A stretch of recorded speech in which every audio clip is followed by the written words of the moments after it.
کتاب دوست رفیق همدم همنفس و همبال انسان است. درود بینندگان عزیز، طولی چند روز می شود که در کتابخانه ملی جمهوری تاجیکستان دور نهایی آزمون جمهوریوی فروغ صبحدان‌های کتاب است برگزار شده ایستاده است و امروز ما صحبت داریم با یکی از اشتراکچیان خردکک دور نهایی آزمون جمهوریوی فروغ صبحدان‌های کتاب است، خال میرزایی و صبحیه بانو. خب صبحیه جان سلام. سلام. شما رو به برنامه خوش آمدید میگیم. تشکر زیاد. خب بیایید سر اول خود را معرفی کنید، بگویید که شما چند ساله هستید؟ 8 ساله. آفرین. از کدام ناحیه؟ از ناحیه عبدالرحمن جامع دهه بهارستان میباشم. احسن. بینندگان عزیز ببینید که دهه‌ای که صبحیه بانو زندگانی میکند دهه بهارستان نام دارد. این ببینید که در تلویزیون بهارستان اشتراکچی از دهه بهارستان آمده است. آفرین به شما. شما از روی نامیناسیون ادبیات کودکان، نورسان و آثار شفاهی اشتراک نمودید. همین خیلی نه؟ بله. خب پس برای ما گفته میتوانید که شما چقدر شعر و غزل ها، چقدر افسانه ها، ضرب المثل و مقال ها و چیستان ها میدانید؟ من 5000 مصرع شعری، داستان، غزل، چیستان و افسانه از بر نمودم. بیایید در آغاز برنامه برای ما شعری که از همه زیاد دوستش می‌دارید پیوسته در نزد پدر و مادرتان در نزد همگان قرائت میکنید، برای ما قرائت کنید. به یارانم جفا کردم، به هر کس ماجرا کردم، چه کاری ناروا کردم، خطا کردم. من اکنون با کی می بازم، دیگر سوی کی می تازم. نمی آید کسی پیشم، به تنگ آمد دل ریشم. ندارد هیچ کس پروا، به خانه ماندم تنها. ز کار خود پشیمانم، بیایید ای رفیقانم. به دیدار شما زارم، شما را دوست می دارم. بیایید ای رفیقانم. احسن. خیلی شعر عالی. بیایید ای رفیقانم، شما را دوست می دارم. احسن. شما در دور نهایی آزمون الکی برآمد کردید؟ بله. خب برآمد شما در نزد حکمان چگونه گذشت؟ آیا به حیثیت هیجان داده شده؟ بله. خب خود را چگونه تصور کردید هنگامی برآمد کردن؟ خود را خیلی خوب حس کردم. یعنی چند لحظه قبل گفتید که به حیثیت داده شدم، به هیجان داده شدم، چه خیلی باز میگویید که خود را خوب احساس کردم؟ آخر من هم خیلی زیاد تیاری جدی دیدم و خودم رو خیلی خوب حس کردم. احسن. از اینجا برمی آید که شما آمادگی جدی دیدید و از آزمون از حکمان نقطه سنج نترسیدید، در هراس نماندید. همین خیلی؟ بله. احسن. پس از اینجا برمی آید که شما خیلی زیرک و دانا و دانشمند هستید. شما برای ما می توانید که یک افسانه خیلی شوق‌آور نقل کنید؟ بله. خب پس ما انتظار هستیم که از زبان شما افسانه را شنویم. روز موی سفید در نزد حولیش شلغم چمشناند، میگوید که کلان شو و شیرین شو، هر روز آب میدهد. یک روز می آید کلان شده است، میکشد نمیشود. کمپیرش را جیغ میزند، میکشد نمیشود. کمپیر باشد نه بیرچه‌اش را جیغ میزند، میکشد نمیشود. نه بیرچه باشد سگچه را جیغ میزند، میکشد نمیشود. سگچه باشد گربه را جیغ میزند، میکشد نمیشود. گربه باشد مشچه را جیغ میزند، میکشد شلغم میکند. آن را برده در خانه موی سفید همگان میخورند. آفرین. یعنی از این افسانه به چه خلاصه آمدید؟ با این خلاصه اومدم که اون شلغم خیلی بزرگ شده است. بزرگ شده است و همگی جمع شدن، اتفاق شدن، در یک جایگی آن را چیکار کردن؟ خوردن. آن را کنده خوردن. و همین خیل؟ آفرین. خب پس شما برای ما یک تا شعری بچگانه قرائت کنید. ана мehmonон омаданд. Ин модарҷон, акнун дарав биёен, дастархонро кушоен, асал гиред аз ҷевон, себу ангур аз яхдон, қанду мураббо оред, харбуза ҳам гузоред, ман ҳам хӯрам аз онҳо дар қатори меҳмонҳо. офарин. Субҳиябону, шумо бори аввал аст ки ба Душанбе меоед?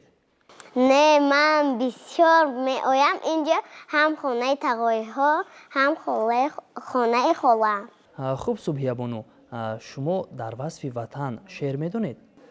Бале, офарин, пас барои мо қироат мекунед? бале. Хоки ватанам сурмаи чашмони ман аст, рӯи ватанам оинаи рахшони ман аст, меҳри ватанам дар дили ҷӯшони ман аст.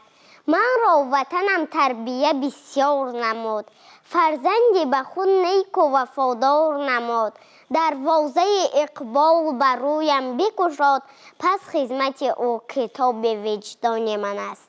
аҳсан ба шумо. Субҳиябону, шумо Душанберо хело зиёд дӯст медоред? Бале, дӯст медорам. дар васфи Душанбе шеър медонед? Бале. хуб, акнун биёед шеъре ки дар васфи Душанбе медонед барои мо қироат кунед. Шаҳри Душанбе, шаҳри номоям, чун гул ту аз ман аз ту рӯям. Шаҳри Душанбе, нози баҳорам, субҳи сафоят оинае дорам. офарин. Субҳиябону, шумо ба шаҳри Душанбе ҳамроҳи кӣ омадед? ҳамроҳи модарам. шумо барои модаратон шеър медонед? Бале, мехонед якто шеър барояшон? майлаш. марҳамат. Модарҷонам, модарҷон, модарҷони меҳрубон, дар ҳама рӯи олам ғайри ту аз бароям касе азизтар нест, чун ту каси дигар нест. Манам як то и туям, як то барои туям, худи худам медонам ки дар тамоми олам ту модарҷон ягона, ман мағзаму ту донам. офарин, хело хуб. яъне аз ин шеъратон бармеояд ки шумо модаратонро хело зиёд дӯст медоред. Бале. пас барномаи моро агар падаратон низ тамошо кунанд, баъдан намегӯянд ки ту танҳо барои модаратон шеър хондӣ? Мегӯям. пас биёед барояшон якто шеъри дигар дар васфи падар бихонед. медонед чие дар васфи падар? Бале. ҳар ки дорад иззати модар падар, нахли боғи зиндагиш орад самар. То даме ки зинда бошад волидайн, чашми дил масруру хушбин ин қадар. давлати модар падар поянда нест, ин сухандони чӯ боши хушназар. эй ки ғофил мондаи аз ҳолашон, мерасад рӯзе намеёбӣ асар. аз дуои сабзашон баҳра гир, то шавад роҳат сафеду бехатар. офарин. шумо чандто латифа медонед? 20 медонам. латифаҳои шавқоратонро биёед барои мо нақл кунед. духтараке дар канори роҳ гирья мекард. шахсе омад пурсид: духтарам, чаро ту гирья мекунӣ?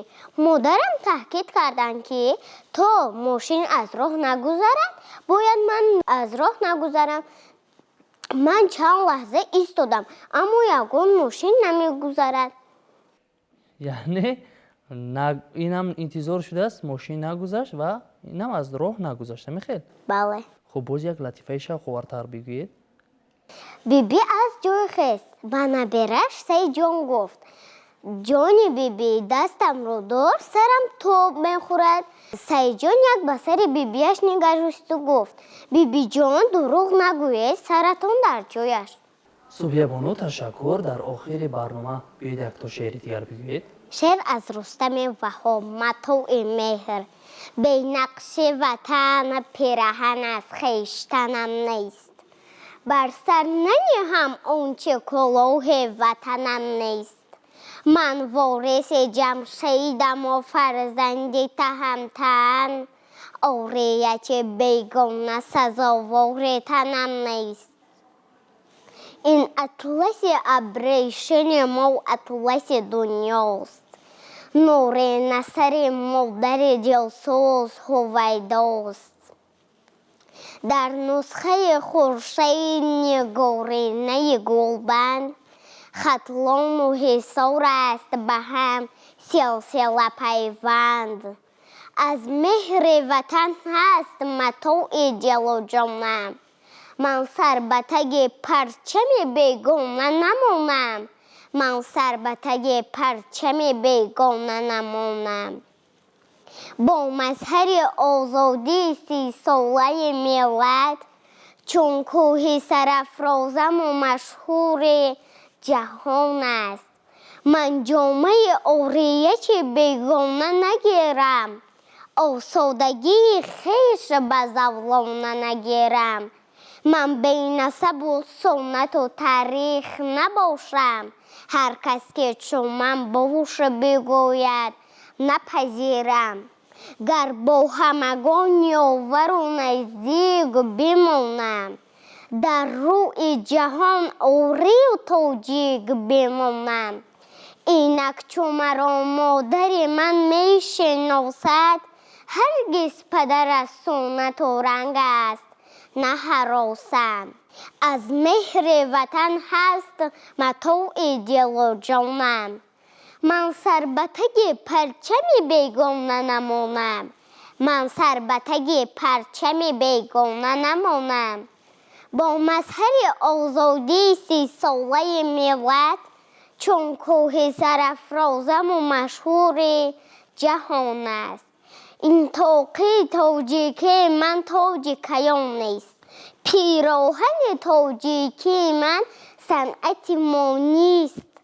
با جامعه ملی همه جا پرچم ملی، در صورت و در سیرت من خویش نشانه. فیروزه و لعل است همه تاج بدخشی، چون موجه وحش از همه ادرس وحشی. با نور سعادت اثر طالع روشن، چون کوکب اقبال به گردون بدرخشی. خوردیم قسم سخت به این بی قسم خویش، زیرا که عزیز است چون نام و نسب خویش. اینگر به بهاران که چو پیران مداران، این جامه به بر می کند آن قله خارا. بی نقش وطن پیرهن از خویشتنم نیست، بر سر ننهم آنچه کلاه وطنم نیست. من وارث جمشیدم و فرزند تهمتن، عاریت بیگانه سزاوار تنم نیست. آفرین صبحی بانو، احسن. بله بینندگان عزیز، واقعا هم صبحی بانو برای ما شعری رو قرائت کردن که تلقین کننده خودشناسی ملی و دوستداری وطن است. صبحی بانو باری دیگر شما رو به برنامه خوش آمدید میگیم. تشکر زیاد. آفرین. بینندگان عزیز، زودرس میشویم که ما صحبت داشتیم با یکی از اشتراکچیان دور نهایی عثمانی جمهوری فروغ صبحی دانوی کتاب است، خال میرزایی و صبحی بانو. در اینجا ما میرسیم به فرجام برنامه. تا برنامه‌های دیگر تنسیت و پیروز باشید و پیگیر تلویزیون بهارستان باشید و شما را از جریان آزمون جمهوری فروغ صبحی دانوی کتاب است آگاه می‌سازد. خیر.